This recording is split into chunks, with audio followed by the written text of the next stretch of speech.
형사소송법 개정안이 오늘 오전 민주당 주도로 국회 본회의를 통과하면서 검찰 수사권 폐지를 위한 입법 절차가 마무리됐습니다. 법안이 국무회의에서 공포되면 9월부터 시행에 들어갑니다. 검수완박법안 통과에 반발하는 국민의힘은 청와대 앞으로 찾아가 문재인 대통령의 거부권 행사를 촉구했습니다. 검찰도 법안 통과 과정에서 적법 절차가 훼손됐다고 비판하고 거부권 행사를 호소했습니다. 술집에서 논문 심사를 했다는 의혹까지 불거진 김인철 교육부총리 후보자가 결국 자진 사퇴했습니다.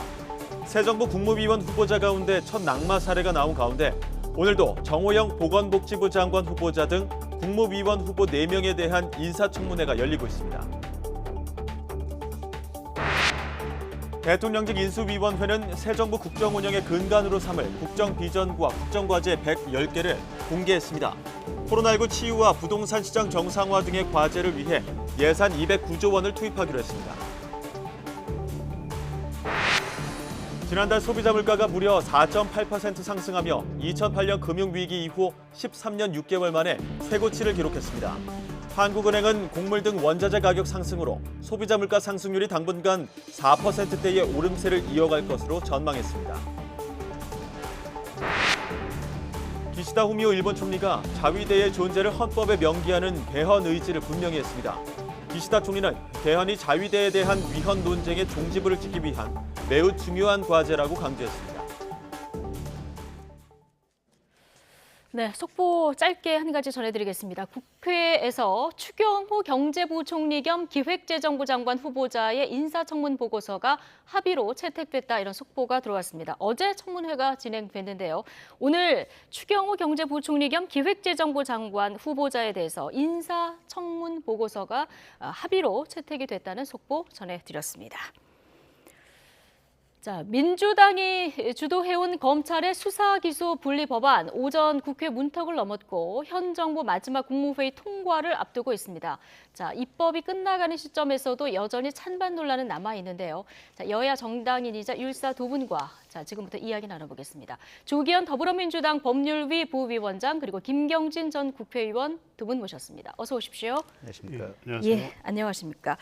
주말 검찰청법 개정안에 이어서 오늘 형사소송법 개정안까지 본회의 통과됐습니다. 오늘 3분 만에 처리가 됐는데, 자, 국민의힘에서는 바로 꼼수로 점철된 처리다, 수사를 안 받겠다는 의도다, 이런 반응이 나왔어요. 어떻게 보십니까? 동의할 수 없죠. 동의할 수 없다. 예. 꼼수, 물론 이제 절차가 좀 원만하지 않은 부분은 있었습니다. 그런데 어찌됐든 가장 중요한 것은 여야 간 합의안이 있었고 통과된 법률안 자체가 합의안의 내용 그대로 반영돼 한 것이기 때문에 과정에서 국민의힘이 반대가 있었다는 사실만으로 적법한 절차에 통과된 이 법률안을 꼼수에 의한 통과라고 규정할 수는 없고요. 그래서 아쉬운 것은 어찌됐든 여러 우려가 있었습니다만 다행스럽게도 여야가 합의해서 원만하게 처리할 수 있었음에도 불구하고 결국에 합의를 번복하고 물리적으로 의사진행을 방해하고 이런 과정으로 이제 마무리됐다는 부분에 대해서는 좀 안타깝습니다. 예. 자, 오늘 박병석 국회의장도 이런 얘기를 했습니다. 합의가 일방에 의해서 부정당한다면 의회 정치는 설당이 없다. 자, 국민의힘이 애초 이제 중재안에 합의를 한 차례 해준 적이 있기 때문에 오늘 통과까지 뭔가 명분을 제공한, 지금은 반대하고 있지만 그런 측면에서 좀 자유로울 수는 없을 것 같은데요.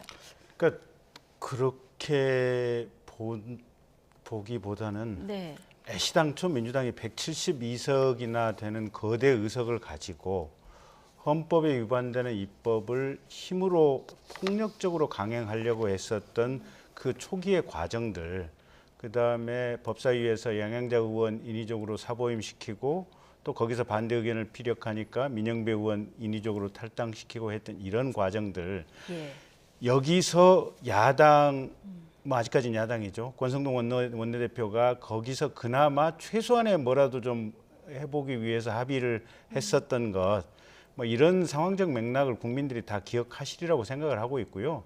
중요한 거는 이게 합의를 했다 안 했다, 이게 중요한 게 아니고 실제 법안을 집행하는 현장의 목소리는 도대체 어떠한가.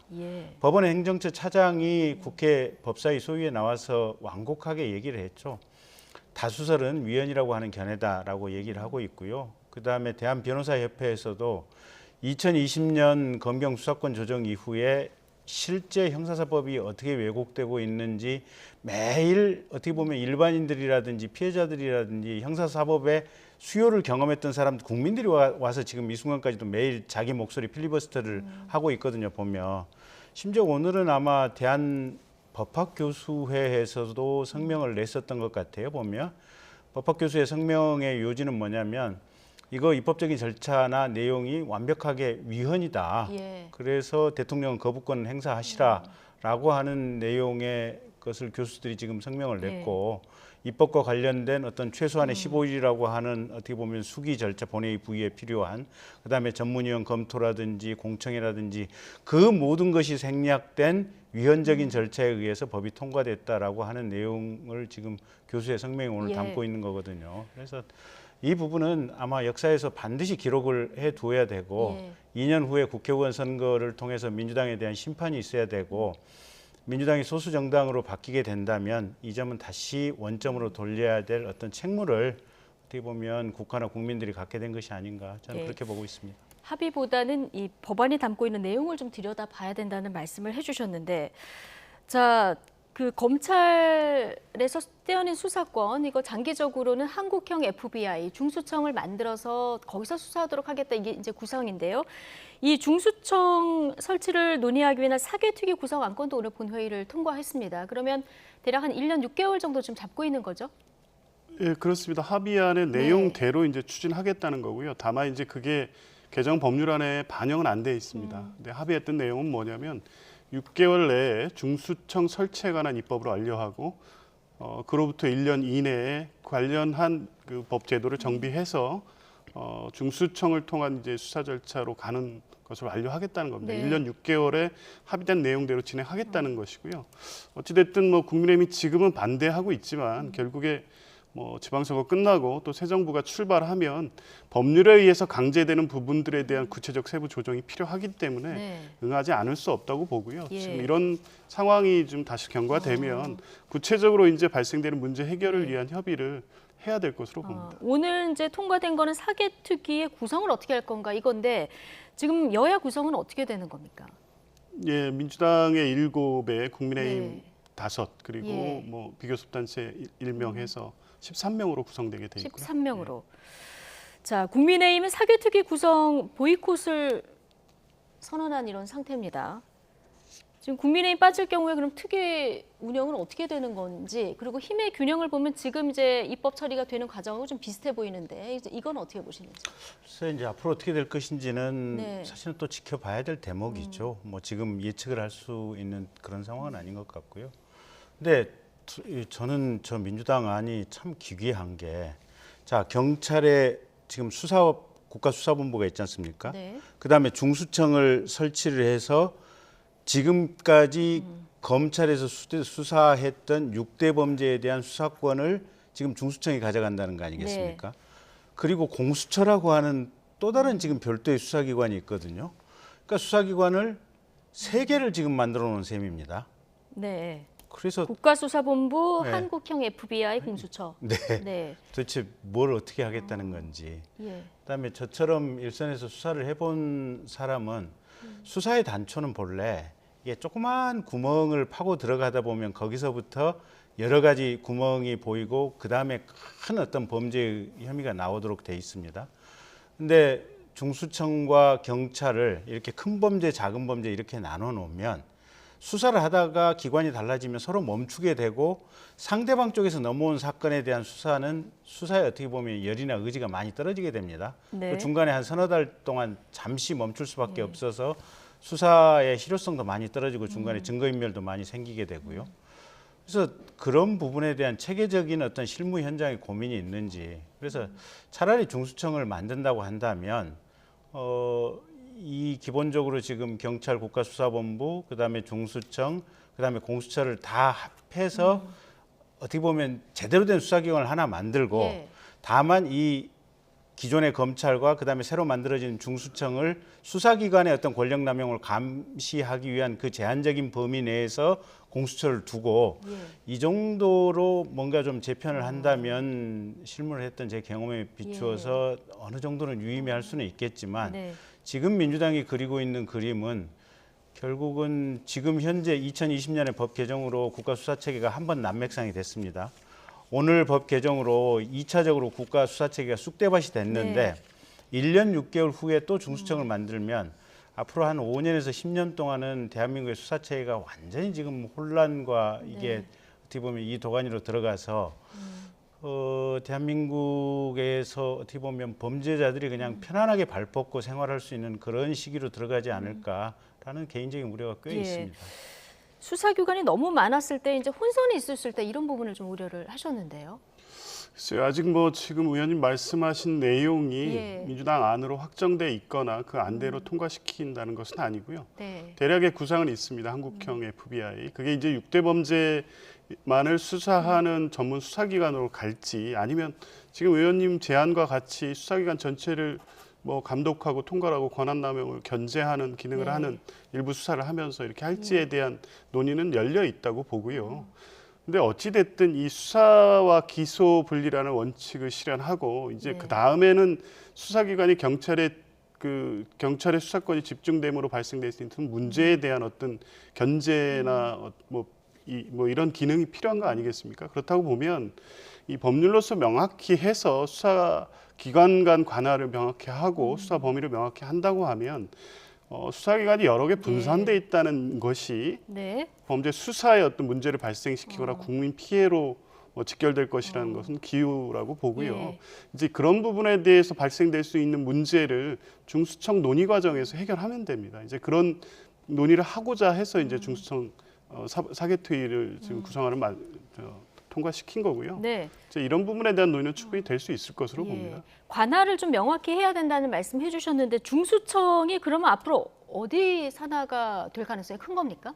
이제 그것도 역시 뭐 독립적 기관으로 할지 법무부 산하로 할지 아니면 뭐 행안부로 할지 여러 가지 안을 놓고 뭐 그 여러 가지 안이 제한될 것으로 봅니다. 근데 민주당도 이제 분명한 입장을 가지고 이제 뭐 그 입장을 관철시키겠다는 것은 아니고 이 국가 행정 체계상 가장 적절하고 효율적인 부분에 위치시켜서 당초 수사 기소 분리하고 근데 이런 취지가 잘 반영될 수 있는 법적 지위를 갖게 하는 게 맞겠죠. 예. 알겠습니다. 자, 이 검찰청법과 형사소송법 개정안 지금 거의 뭐 마침표를 찍었는데 여전히 조금 보완 작업은 필요해 보입니다. 좀 우려점도 벌써 나오고 있는 상황들이 있고 심지어 내용을 좀 헷갈려하시는 분들도 있어서 일단 지난 주말에 통과된 검찰청법 개정안 이 내용에서 지금 쟁점이 되는 부분은 어떤 부분입니까? 우선 이제 수사검사와 이제 공소검사가 완전히 달라지는 거죠. 분리한다. 예. 그래서 수사검사 같은 경우는 직접 공소 유지를 지금 못하도록 되어 있어서 당장에 부산지방법원 법관께서 아마 언론에 기고를 하나 하신 것 같더라고요. 네. 그래서 저거는 선진국 이 법제하고도 잘 맞지도 않고 실제 사건 재판 현장에서도 이게 그 복잡한 사건들 같은 경우는 사실은 공소유지 검사가 어떤 내용의 증거 법칙이고 사건이 어떤 경위로 이렇게 파악이 되고 어떤 증거가 무엇을 입증하는지에 대한 정확한 인식이 없는 경우가 많거든요. 보면 수사검사는 그 사건을 최소한 뭐 3개월에서 6개월 이상 긴 시간 수사를 하다 보니까 그 해당 건에 대한 것들이 속속들이 지금 알고 있는데 그래서 그 아마 어떤 그 부분에 대한 어떤 본질적인 지금 문제 제기가 있는 것 같고요. 두 번째는 경찰이 송치한 사건에서 동일성을 벗어나는 부분에 대해서는 검사가 수사를 못하도록 지금 이 법에 돼 있거든요. 네. 근데 이제 검찰 내부에서도 지금 헷갈려하는 것이 가령 음란물 유포범을 경찰이 수사를 해와서 이걸 이제 보완 수사를 하는 과정에서 N번방처럼 그 과정에서 무슨 성폭력이라든지 여러 가지 범죄 행위들이 추가로 발견이 됐다. 그럼 이게 동일성이 있는 거냐 없는 거냐. 그다음에 이게 뭐 이 공범이 추가로 또 검찰 단계에서 발견이 됐다. 이러면 사람이 달라지는 건데 이게 동일성이 있는 거냐 없는 거냐. 통상은 이게 입법하는 과정에서 이런 부분에 대해서 개별적으로 항상 논의가 있어 왔거든요. 공청회도 하고 이러면서. 그래서 이게 해석의 여지를 두면서 그때 공청회 때 이 부분은 국회에서도 당연히 동일성이 있다 없다, 있다는 전제하에서 우리가 입법을 한다, 이런 얘기가 오가면서 이게 사후적으로 해석의 기준이 되는데 지금 민주당이 이 법을 워낙 군사 작전하듯이 지금 밀어붙이면서 해석이 기준이 될 만한 어떤 내용들의 회의록이 지금 거의 없다시피 합니다. 그래서 이제 그런 부분도 지금 문제가 되고, 그다음에 세 번째는 경찰이 무혐의로 자체 종결한 사건 중에서 이게 고소 범죄를 제외한 고발 범죄 같은 경우는 이의 신청이 불가능하도록 지금 이의 신청 대상에서 제외를 해버렸거든요. 근데 이제 고소와 고발의 차이는 뭐냐면 고소는 직접 피해자를 얘기하고 고발은 제3자 직접 관계는 없지만 지금 고발을 하는 경우인데 가령 뇌물 사건이라든지 탈세 사건 또 이 어떤 자기가 직접 피해를 입지 않은 사건과 관련해서 제3자가 공익적으로 고발을 하는 경우가 있거든요. 그러면 이게 경찰에서 무혐의 처분을 했을 때 이의 신청이 불가능하기 때문에 검찰이 거기에 대해서 개입할 여지가 없어집니다. 하여튼 그런저런 문제 제기가 되는 게 한두 가지가 아닌데 빨리 2년 후에 국회의원 선거 치르고 이 법 다시 그냥 원복시켜야 된다라고 하는 것이 제가 가지고 있는 견해입니다. 알겠습니다. 지금 검찰청법에 이어서 형사소송법에서 쟁점이 되는 것, 우려가 되는 부분들 한꺼번에 다 짚어주셔서 조기현 부위원장께 하나씩 좀 여쭤보겠습니다. 자, 수사검사와 그 기소검사를 분리하는 이 부분, 어떤 분은 시험 공부는 A가 하고 시험은 B가 보기 때문에 이게 범죄자는 날아다니는데 대응이 되겠냐, 이런 지적을 하시는 분들도 있어요. 이거는 우려 안 해도 될까요? 글쎄요, 좀 과도한 우려라고 보여지고요. 과도한 우려다. 수사 기소 분리 원칙에 충실하자는 것이죠. 이게 그리고 이제 수사 검사, 공소 검사를 분리하는 거는 직접 수사하는 사건에 한해서 이제 얘기를 하는 건데. 이 문제가 계속 제기됐던 게 수사 기소를 검사가 같이 함으로써 발생됐던 폐해를 이제 풀자는 게 지금 이 사법개혁 지금까지 진행된 법안의 취지 아니었습니까? 이것도 마찬가지라고 봅니다. 수사를 하는 검사가 기소를 할 때 생겼던 문제 때문에 그것이 인권 침해로 이어졌던 여러 가지 사례들, 그리고 그것이 과도한 수사, 먼지털이식 수사 이런 부분들이 계속되어 왔기 때문에 검찰이 직접 수사권을 행사하는 부분 하에서도 수사와 기소는 분리돼야 된다는 것을 반영한 것이고요. 수사와 공소를 분리한다고 해서 지금 발생되는 문제점 얘기하셨는데 지금도 뭐 이게 법률적으로 분리되지는 않았습니까?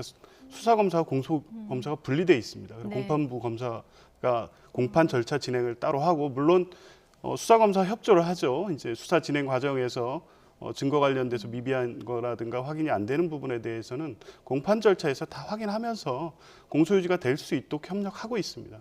결국에 수사검사, 공소검사 분리도 직접 수사한 내용에 대해서 이런 협조 체계를 통해서 이 문제점을 충분히 해결할 수 있다고 보고 그렇다고 보면 당초 수사기소 분리의 원칙을 실현하면서 이 문제될 수 있는 부분도 지금까지 해왔던 뭐 공소권 유지를 위한 수사와 공소 유지 검사 간의 협력을 유지하는 방식으로 한다면 우려하신 문제는 발생되지 않을 것으로 봅니다. 것이다. 그리고 나머지 두 가지에 대해서 검찰의 보안 수사 사건을 동일성을 해치지 않는 범위 내로 제한한 이 부분하고 그다음에 이제 고발인의 이의 신청을 금지한 이런 부분은 특히 이제 약자들에게 힘없는 사람들에게 피해가 갈 수 있다 이런 우려를 제기하시는 분들이 많은데 이런 것들은 좀 앞으로 법안이 확정되는 과정에서 좀 보완될 여지가 있습니까?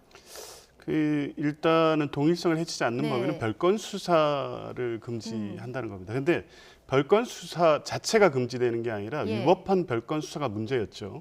아까 말씀드렸다시피 본 사건, 혐의 사실이 발견된 사건에 대해서 수사하는데 유죄 입증이 좀 어렵다고 생각될 경우에 주변을 털기 시작하는 수사 이런 게 문제 아니었습니까? 이제 관련된 여죄를 추궁하거나 관련 범죄의 범위 내에서는 충분히 수사할 수 있다고 봅니다. 그 부분을 동일성을 해치지 않는 범위 내라고 규정을 한 것이고요. 해석의 여지가 있을 수 있습니다만 지금 말씀하시는 것처럼 아예 다른 범죄, 이 사건의 유죄 입증을 위해서 피의자의 인권을 침해하면서까지 별건, 위법한 별건 수사로 나가는 것을 막자는 취지이지 지금까지 우려하고 있는 여죄라든가 관련 범죄에 대한 수사까지를 완전히 차단한 것은 아니기 때문에 뭐 해석의 여지가 있다고 함에도 불구하고 지금 제기되는 우려는 차단하면서 그래도 이제 예를 들어서 그러니까 그 가해자 입장에서 재판을 받고 있는 사람들은 동일성 이 조항이 하나 들어가면 이걸 계속 근거로 삼지 않겠습니까? 이제 아무래도 이제 예. 그래서 이제 해석의 여지가 문제될 수 있습니다만 이제 어찌 됐든 그 범위 수사 범위라는 것은 그 입건된 혐의 사실 범죄 네. 한으로 제한이 돼야 되고 확대를 하다 해도 무한정 확대해서 실제 이 관련된 범죄 사실의 유죄가 입증되지 않음에도 불구하고 다른 별건으로 자꾸 예. 확대하는 부분을 좀 막자는 거고요. 이런 폐해가 여러 가지가 있지 않았습니까? 예. 결국에 검찰 수사 중에 이제 피의자가 자살하는 사건이 결국 이런 문제로 발생된 것이거든요. 예를 들어 과거 2015년에 전 성완종 의원 사건 같은 경우에도 최초에는 자원외교 관련된 횡령 사건으로 수사가 들어갔는데 나중에 자녀들 문제까지 텁니다. 이런 별건 수사 문제가 당시 사회적으로 굉장히 네. 문제가 됐고 그래서 위법한 별건 수사에 대해서는 제한이 가해진다는 여론이 있었고 그래서 2019년에 인권수사 준칙에 예. 이 부분을 구체적으로 담았습니다. 아마 동일성 범위에 대한 해석에 문제가 된다면 네. 인권수사 준칙에 있는 내용 정도로 해석하면 문제가 예. 없지 않을 겁니다. 크게 문제가 없을 것이다. 아, 문제가 없을 별건 수사 금지의 취지로 보면 된다. 자, 이런 예. 취지로 이해하면 된다는 말씀이시죠. 자, 법안이 통과되자마자 국민의힘은 오늘 청와대 앞으로 갔습니다. 악법이 철폐되는 그날까지 가열차게 싸우겠다 이렇게 말은 했는데요. 여야 원내대표 발언 같이 듣고 오시겠습니다. 반드시 국민들께서 문재인 대통령과 민주당의 이 무도한 행태에 대해서 심판하리라고 믿습니다. 지난 대통령 선거처럼 지방선거에서도 우리 깨어있는 우리 국민들께서 이 잘못된 그리고 폐해가 큰 검수완박 악법에 대해서 심판하리라고 저는 굳게 믿습니다. 다시 한번 국민들께 이 검수완박 악법을 제대로 막지 못한 점에 대해서 고개 숙여 사과의 말씀 올립니다. 이제 우리 국민의힘은 국민과 함께 이 악법이 철폐되는 그날까지 가열차게 싸우도록 하겠습니다. 비록 국민의힘은 스스로 중도 이탈했지만 민주당은 흔들림 없이 끝까지 합의 정신에 충실했다는 말씀을 드립니다. 국민의 안녕이 최고의 법이다. 고대 로마의 정치인 세네카의 말입니다. 개혁은 특정 세력을 위한 수단일 수 없습니다. 오로지 국민의 자유와 인권을 더 두텁게 보장하기 위한 투쟁이었고 앞으로도 그럴 것입니다. 한국형 FBI인 하층 중대범죄수사청 설치로 검찰에 남은 직접 수사권을 폐지하는 것은 국회 사법개혁 특위를 통해 반드시 매듭짓겠습니다. 네. 자, 여야의 원내대표 발언을 잠시 듣고 오셨는데요. 권성동 원내대표, 악법이 철폐되는 날까지 싸우겠다 이렇게 얘기를 했는데요. 자, 국민의힘에서 지금 할 수 있는 방안은 뭐가 있을까요? 없죠. 너무 단호하게 없다 이렇게 말씀하시면. 네. 아니 지금 뭐 이제 헌법에 주어진 시스템에 따라서 가는 수밖에 없고 예. 일단 검찰이나 또는 형사 사건 관련해서 고소를 했거나 또는 고발을 한 또는 뭐 수사와 관련된 앞으로 이제 그런 분들이 헌법 소원을 제기한다든지 또는 저게 지금 기관쟁의 대상이 될지 안 될지에 대해서는 여러 논의가 있는데 어쨌든 헌법재판소에 가는 것은 구체적인 현실적인 어떤 헌법상의 방법론 중에 하나고요. 예. 정당인 정치 세력으로서는 어쨌든 지방선거 이기고 아까 말씀드린 대로 2년 후에 국회의원 선거 압승해서 법 자체를 원래대로 돌려놓는 게 가장 현실적인 방안인 거고요. 예. 문재인 대통령이 뭐 당연히 저거 공포하리라고 아마 그런 뉘앙스의 말씀을 얼마 전에도 기자들께 하셨다고 하니까 예. 당연히 공포하시겠죠. 그러면 예. 이런 건 지금 유효한 법안으로 추정이 되고 시행이 될 수밖에 없는 이런 상황이니까 네. 최소한 한 2년간은 이대로 가겠죠. 이제 중요한 것은 국민의힘이라고 하는 정당 또 윤석열이라고 하는 후임 대통령이 국민들에게 정치를 잘함으로 인해서 국민들의 신뢰를 얻고 2년 후에 국회의원 선거에서 압승할 수 있는 네. 그런 정치적인 기반을 만들어가는 것이 예. 중요하고 그 외에 다른 방법은 없죠. 2년 뒤 총선에서 압승해서 이제 법을 바꾸는 것, 이 방법밖에 없다 했는데 이 이슈가 2년 뒤까지 이어질지는 뭐 그거는 이게 정말, 예. 그러니까 제가 누차 말씀드리지만 2020년에 만들어진 검경 수사권 조정의 부작용이 인제서야 서초동에 있는 변호사들이 조금씩 느끼기 시작하는 것 같아요. 예. 제가 그때 이런 얘기를 했는데 아무도 이해를 못했어요. 보면 이제 느끼고 있는 것 같아요. 지금 만들어진 개정된 법의 부작용은 한 2년 후쯤 되면 예. 20년 법 개정안의 부작용까지 포함돼 가지고 아마 전 국민의 상당수가 형사소송의 실제 수요자가 되면 예. 아마 느끼게 될 겁니다. 옛날에는 빠릿빠릿하게 돌아갔는데, 옛날에는 뭔가 그럴듯하게 수사가 됐었는데, 옛날에는 뭐가 내 마음에 안 예. 들면 검사한테 가서 쫓아가서 이런 식으로 항의도 했었는데, 뭐 이런 게 되면서 한 2년 후쯤에 예. 되면 아마 법을 원상 회복할 수 있는 국민적인 동력이 분명히 생길 거다. 저는 그렇게 그때도 예상을 생길 하고 것이다. 있습니다. 이렇게 보셨는데 당장 이제 29일 뒤에 지방선거가 있지 않습니까? 여기서 어떤 영향을 미칠지 이 부분도 관심인데 이준석 대표가 지민 완박이 될 것이다. 자, 지방선거 민주당한테 완전히 박살날 것이다. 이런 취지의 이제 발언을 했는데 동의하십니까? 동의하지 않습니다. 동의하지 않습니까? 예, 지금 예. 당장에는 비판 여론이 다소 높은 것은 분명히 알고 있지만 네. 이번 지방선거의 의미는 지금 이 이슈에 대한 어떤 국민적 평가 이렇게 확대될 것으로 보지는 않고요. 일정 정도 영향이 있을 거지만 네. 이 구도 자체에 결정적 영향을 미칠 사안은 아니라고 봅니다. 예. 어찌됐든 이번 지방선거는 새로 출범하는 윤석열 정부에 힘을 실어줄 것이냐, 예. 또 민주당으로 하여금 견제할 수 있는 어떤 정치적 어떤 의미를 줄 것이냐, 이런 의미의 선거가 될 것이고, 최근 또 인사청문회 과정, 또 인수위의 난맥상 여러 가지에 대한 우려가 제기되고 네. 있기 때문에 이런 부분도 지방선거의 주요 이슈가 될 것입니다. 네. 그러면 이번에 이제 검찰청법 개정 문제가 민주당의 완패를 부르는 주요 문제가 돼서 그것을 중심으로 선거가 치러지는 않을 것으로 보고요. 예, 여러 가지 이슈가 당연히 영향을 미치겠죠. 근데 지금 여론조사 결과가 하나 있는데 수도권 지역에 있어서 문재인 대통령 임기 내 검수완박을 처리하는 것에 대한 찬반을 물었는데, 자, 서울, 인천, 경기 할 것 없이 지금 반대가 굉장히 높은 상황이거든요. 물론 이건 검수완박을 찬성하는 사람들도 문재인 대통령 임기 내라는 이 부분이 달려 있어서 좀 수치가 높게 나왔을 수도 있을 것 같은데 이런 부분들은 좀 국민을 설득해 나가는 이런 작업이 좀 필요하지 않을까요? 예, 그렇습니다. 아무래도 이게 어찌됐든 비판을 받는 부분이 너무 단기간에 예. 급하게 처리하는 게 아니냐라는 우려가 이 여론에 그대로 반영돼 있다고 보는데요. 충분한 설명이 안 된 부분이 있는 것 같습니다. 구체적 내용에 대해서 국민들도 다소 헷갈리는 부분이 있고. 근데 이번에 통과신 법이 실제 결과적으로는 국민들 인권, 사법 정의를 실현하는 데 있어서 의미 있는 진전이라는 부분에 대해서 충분히 납득할 만한 설명을 예. 계속 드릴 거고요. 예. 그런 과정에서도 국민적인 어떤 공감이나 동의가 지금보다는 더 나아질 것으로 봅니다. 김경진 의원님, 국민 투표하자 이 수도권 민심을 물었더니 이것도 하자가 높은데 그런데 국민투표법 일부 조항이 그 헌법 불합치 결정이 내려지지 않았습니까? 이거 고치기 전까지는 사실상 불가능하잖아요. 근데 지난번 예. 대통령 선거 때 재외 국민 투표를 했었잖아요, 보면. 네.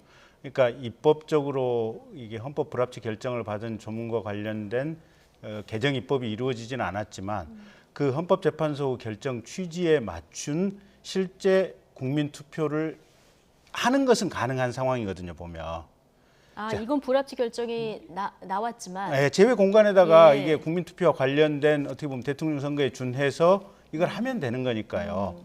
근데 이제 문제는 그거죠. 지금 중앙선관위 자체가 민주당이나 또는 문재인 대통령이 임명한 선관위원들이 대다수를 차지하는 그런 의사결정 구조를 가지고 있어서 중앙선관위에서 이거는 우리가 국민투표법 개정이 안 됐기 때문에 국민투표 시행이 불가능하다라고 의결을 하면 일단 거기에 대해서는 그 상황 그대로 집행이 될 수밖에 없는 이런 구조여서 그 중앙선관위의 인적 구조가 변경되지 않는 한은 제가 볼 때는 6월 1일 지방선거 때 국민투표에 붙이는 것은 그렇게 쉽지는 않아 보인다라는 예상입니다.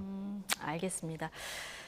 자, 대통령 주재 국무회의 오전에 열리는데 이제 오후로 연기가 됐고요. 2시부터 열리고 있는데 아마도 거부권 행사 없이 법안 공포까지 될 가능성이 크다. 자, 이런 분석이 나오고 있고요. 이건 속보가 전해지는 대로 저희가 말씀을 드리도록 하고, 한동훈 법무장관 후보자 청문회 내일 예정돼 있었는데요.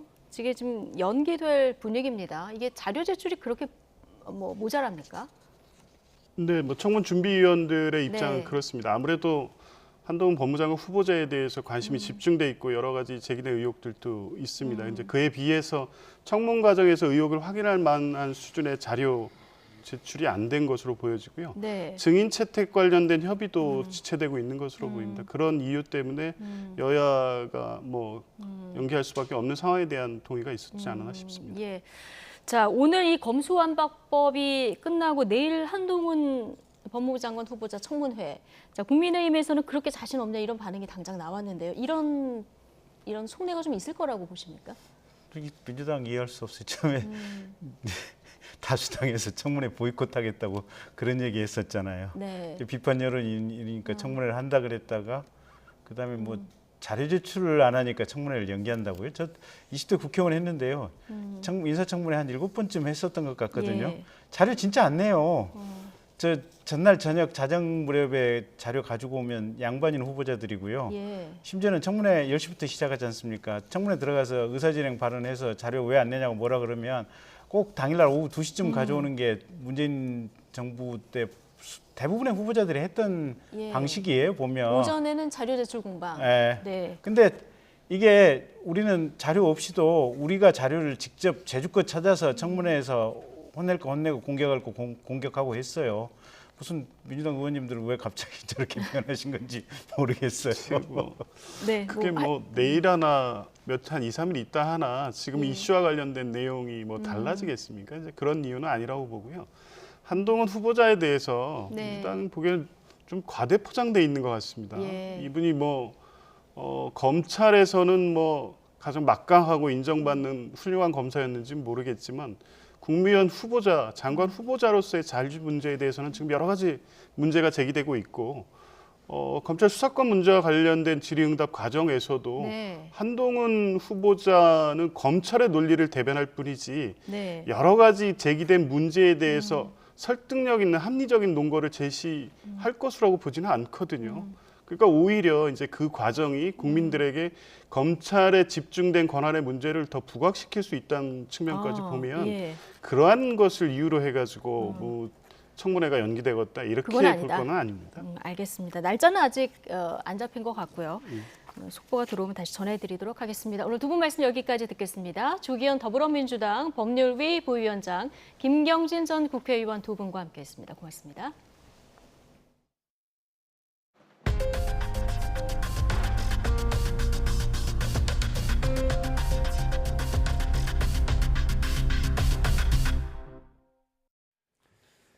한국은행은 곡물 등 원자재 가격 상승으로 소비자 물가 상승률이 당분간 4%대의 오름세를 이어갈 것으로 전망했습니다.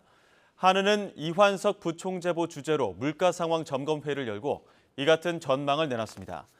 특히 우크라이나 사태와 중국 내 봉쇄 조치로 공급망 차질이 심해져 곡물을 중심으로 세계 식량 가격 상승세가 장기화할 가능성이 커지고 있다고 설명했습니다. 4월 소비자 물가가 4.8% 오르며 13년 6개월 만에 최대치를 기록하자 정부는 물가 상승률을 무겁게 받아들인다며 물가 안정은 그 어느 현안보다 중요한 일이라고 강조했습니다. 현 정부 마지막 물가 관계 장관 회의, 홍남기 부총리의 발언 직접 들어보시죠. 4월 소비자 물가 상승률은 전년 동월비 4.8%로서 2008년 10월 이후 최고치를 기록했다는 사실을 무겁게 받아들입니다. 주요 선진국 물가도 러시아 우크라이나 전쟁 장기화 영향 등으로 유례없이 높은 수준을 이어가고 있으며 이를 반영하여 최근 IMF가 주요국의 연간 물가 전망을 상향 조정하는 등 당분간 물가 상승 압력이 지속될 것으로 예상됩니다. 물가 안정, 특히 서민 생활 물가 안정은 그 어느 현안보다도 중요하고 시급한 사안입니다. 현 경제팀은 물러나는 마지막 순간까지 물가 안정을 위하여 총력을 기울여 나가도록 하겠습니다. 미국 중앙은행인 연방준비제도가 현지 시간 3, 4일 회의를 거쳐 기준금리 인상과 보유자산 축소 계획을 발표할 예정입니다. 물가 상승 억제를 위해 과감한 보유자산 축소와 기준금리 0.5%포인트 인상, 이른바 빅스텝을 동시에 발표할 것으로 보여 금융시장에 미칠 파장이 주목됩니다. 김원배 기자가 보도합니다. 미국 중앙은행인 연방준비제도가 우리 시간 5일 새벽 이틀간의 연방공개시장위원회 정례회의를 마치고 기준금리 인상과 함께 보유자산 축소 계획을 발표할 예정입니다. 월스트리트 저널은 연준이 금융시장에 지장을 줄 정도로 과거보다 빠르게 보유자산 축소를 단행할 것으로 예상했습니다. 연준은 2017년부터 2019년까지 보유자산을 매달 100억 달러씩 줄이기 시작해 점차 500억 달러까지 확대했습니다. 그러나 연준은 2020년부터 코로나19 대확산에 따른 경기 침체에 대응하기 위해 미국 국채와 주택 저당 정권을 대거 사들여 보유자산이 약 9조 달러, 우리 돈으로 약 1경 1,392조 원으로 다시 늘어났습니다. 연준이 최근 공개한 3월 연방공개시장위원회 회의록에 따르면 연준이 고려하고 있는 월 최대 보유자산 감축 규모는 950억 달러입니다. 이는 2017년부터 2019년까지 보유자산 축소 사례와 비교하면 거의 2배 가까이 됩니다.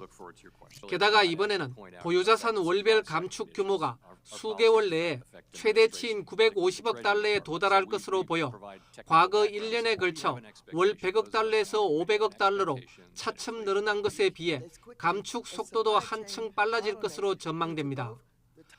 보유자산의 전체 축소 규모도 이전과 비교해 상당히 클 것으로 전망됩니다. 과거엔 2년에 걸쳐 8천억 달러, 우리 돈으로 약 1,012조 원을 줄였지만 현재 연준 내부에서는 3년에 걸쳐 3조 달러, 우리 돈으로 약 3,800조 원을 감축하는 방안을 논의 중입니다. 연준은 2017년에는 보유자산 축소에 들어갈 때 기준금리 인상을 멈췄습니다. 하지만 현재는 22년 만에 처음으로 기준금리를 평소 인상폭의 2배인 0.5%포인트 올리는 이른바 빅스텝을 앞두고 있습니다. 월스트리트 저널은 2017년 당시 인플레이션은 연준의 목표치인 연 2% 내에 있었지만 현재는 물가 상승률이 40년 만에 최고 수준을 보이고 있기 때문이라고 설명했습니다. 인플레이션을 잡기 위한 연준의 선택과 이에 따른 금융시장의 후폭풍이 어느 정도가 될지 세계가 주목하고 있습니다. YTN 김원배입니다. 코로나 사태 장기화로 그동안 관광업계가 너무 힘들었는데요.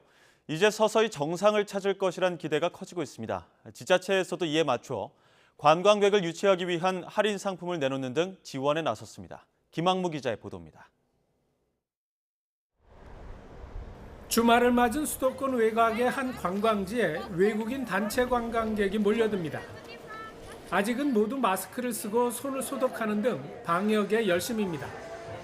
이들이 참여한 프로그램은 벽이나 바닥에 대형 그림이나 글자를 그리는 그래피티 만들기 이벤트. 흥겨운 음악 속에 굿바이 코비드, 웰컴 투 경기를 주제로 글자를 그리고 그림도 그려봅니다.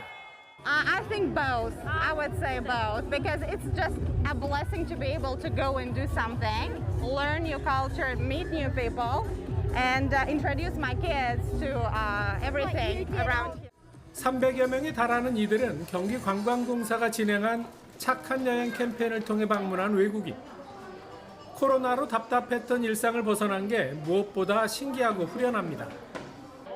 2년 넘게 관광객이 없어 애만 태웠던 업체 측은 감격스럽기까지 합니다.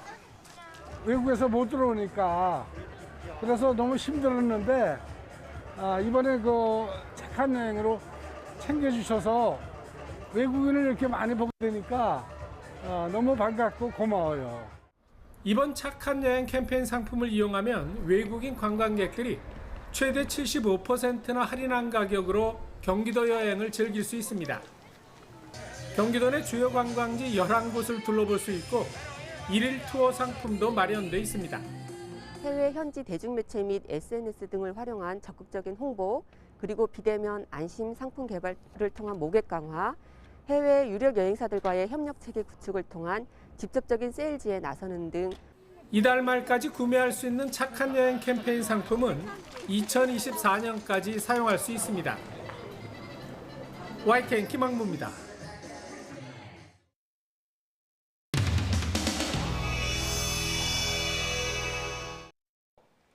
최하 3천만 원에서 1억 가까이 결혼식장 비용이 나와요. 혹시 신세계에서 내준 거 아닙니까? 아닙니다. 근데 왜 그러면 거기에 대한 관련된 자료를 제출 안 합니까? 저는 그건 모르겠습니다. 본인이 모르면 어떻게 해요? 본인한테 요구한 자료를 도덕성, 전문성, 그리고 업무 수행 능력을 국민을 대신해서 검증하고 평가하는 자리입니다. 자료 제출에 미비하더라도 똑같은 말입니다. 미비하더라도 인사청문 과정을 거쳐가지고 충분히 이 의견을 좀 정치하고 좀 했으면 하고. 제 얘기하는 거. 예, 우리 정청래 의원님. 후보자의 장단점이 그럼 뭐라고 생각합니까?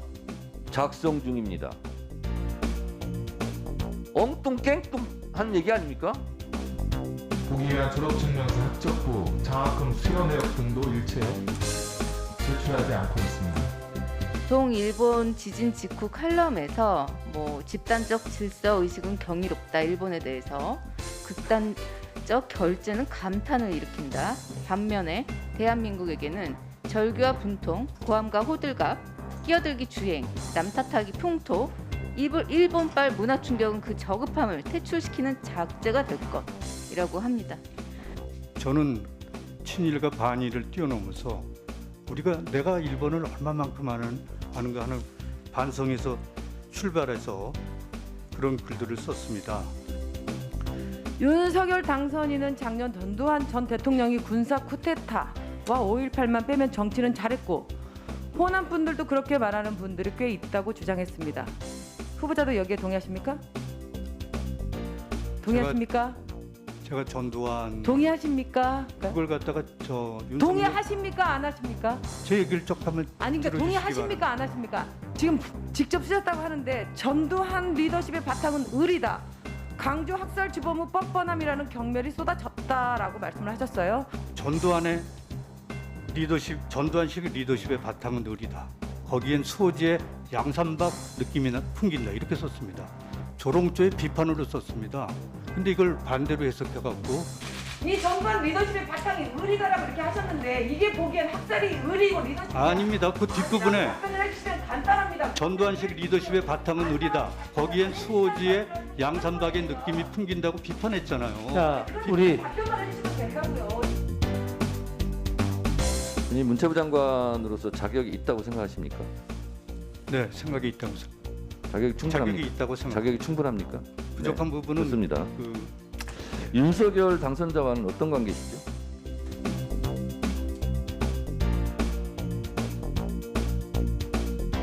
간단합니다. 제 굵은 칼럼을 보고. 네. 그 전에 일면식이 없었습니까? 없습니다. 오늘도 쾌청한 하늘과 함께 예년보다 선선한 날씨가 이어지고 있습니다. 하지만 내일부터는 기온이 점차 오를 것으로 보이는데요. 내일 서울 아침 기온은 11도로 오늘보다 쌀쌀함이 덜하겠고요.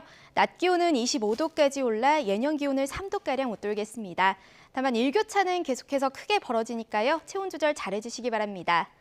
한편 영동과 경북 동해안에는 건조특보가 내려진 가운데 모레까지 양간 지풍이 불 것으로 보입니다. 산불 등 화재 발생하지 않도록 각별히 유의하시기 바랍니다. 내일도 전국이 대체로 맑겠고 공기도 깨끗하겠습니다. 내일 아침 기온은 오늘보다 2, 3도가량 높겠습니다. 서울 11도, 광주와 대구 10도가 예상됩니다. 내일 낮 기온은 오늘보다 3도에서 5도가량 높아 다소 덥게도 느껴지겠습니다. 서울 25도, 대전 26도, 광주 26도가 예상됩니다. 날씨였습니다. 네, 화요일 더 뉴스 마치겠습니다. 함께해 주신 여러분 고맙습니다.